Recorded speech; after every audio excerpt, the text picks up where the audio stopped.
काँग्रेसचे नेते राहुल गांधी यांची आज दादर येथे भारत जोडो न्याय यात्रा आहे आणि या यात्रेसाठी आपण वसई विरारमधून प्रामुख्याने बघितलं तर हजारोच्या संख्येने काँग्रेस हे दादरच्या इकडे रवाना होत आहे। तर सध्या मुंबई अहमदाबाद राष्ट्रीय महामार्गावर सिमेंट काँक्रिटीकरणाचं काम सुरू आहे आणि त्याच अनुषंगाने तेथे वाहतूक कोंडीचा सामना करावा लागत आहे आणि त्यातून सुटण्यासाठी खास करून येथील कार्यकर्ते जे आहेत वसई विरार मीरा भाईंदर पालघर जिल्ह्यातील हे लोकल ट्रेनचा प्रवास करणार आहे। लोकल ट्रेनने हे दादर येथे जाणार आहेत। तर आपल्यासोबत बोलण्यासाठी काही काँग्रेसचे पदाधिकारी आहेत, त्यांना विचारूया सर, आज आपण किती संख्येने जात आहात आणि कशा पद्धतीने?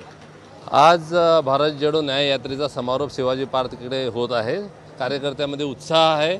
वसई विरार त्याचप्रमाणे पालघर जिल्हा मीरा भाईंदरमधून हजारो कार्यकर्ते ह्याच्यामध्ये सहभागी होत आहेत। आपल्याला माहिती आहे की मुंबई अहमदाबाद मार्गावर ट्रॅफिक जाम असल्यामुळे रोडच्या मार्गे जाणं शक्य नाही, त्यामुळे मॅक्झिमम लोक ट्रेनचा प्रवास करून ह्या शिवाजी पार्क येथील सभेमध्ये सहभागी होत आहेत। काय अपेक्षा आहे, काय अभिप्रेत आहे, काय म्हणावं नेते मंडळीने आपल्या? राहुल गांधीची ही जी यात्रा आहे 2.0 ह्या यात्रेने संपूर्ण देशामध्ये एक ऊर्जा भरलेली आहे आणि त्यामुळे वातावरण पूर्णपणे इंडिया आघाडीच्या बाजूने झालेलं आहे। लवकरच या यात्रेनंतर आपल्याला पडसाद दिसायला लागतील आणि येणाऱ्या निवडणुकीमध्ये इंडिया आघाडीचं सरकार केंद्रामध्ये येणार आहे। कालच लोकसभेची घोषणा झालेली आहे आणि काय वाटतं तुम्हाला, नेते मंडळीने काय मार्गदर्शन करावं आपल्याला? ताई काय सांगाल? आम्हाला असं वाटतं की सर्व जणांचा सपोर्ट इंडिया आघाडीला आहे।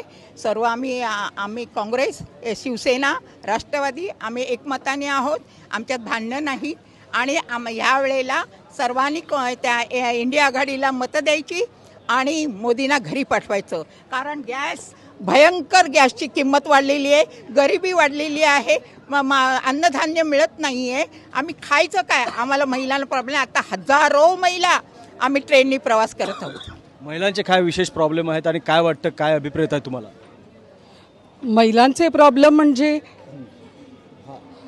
आता आमच्या रोहिणीताई ज्या ज्येष्ठ कार्यकर्ते आहेत आमच्या, त्यांनी सांगितलं की महिलांचे प्रॉब्लेम्स आणि सगळे नारीचे सांगितलेले आहेत की गृहिणी आहे, ही एक गृहिणी जी असते ती जेव्हा त्रासात असते तेव्हा घरदारात अशांती असते आणि तिथंच असलं तर मोदींनी काय केलं? अर्थात आम्हाला एक बघावं लागेल की गृहिणींचा प्रॉब्लेम मोदींकडून अपेक्षित नाही आहे, कारण त्यांची परिस्थिती तुम्हाला माहिती आहे। हे झालं। आज आम्ही न्याय जोडो यात्रेला जातो आहेत।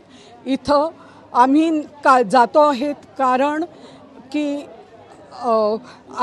आज आम्ही वसईमध्ये तळागाळापर्यंत पोचलो आहेत आणि आज आम्ही उमेदीने इंडिया आघाडीच्या मदतीने आम्ही पालघरपासून इंडिया आघाडी सुरू करू आणि ती तळागाळाला पोचू हे आम्हाला अगदीच ठामपणे माहिती आहे। नक्कीच पालघर जिल्ह्यासह वसई विरार मीरा भाईंदर याच्यासह संपूर्ण हजारो कार्यकर्ते लोकल ट्रेनने आजच्या सभेला पोहोचत आहेत। प्रभाकर कुडालकर, एबीपी माझा, वसई।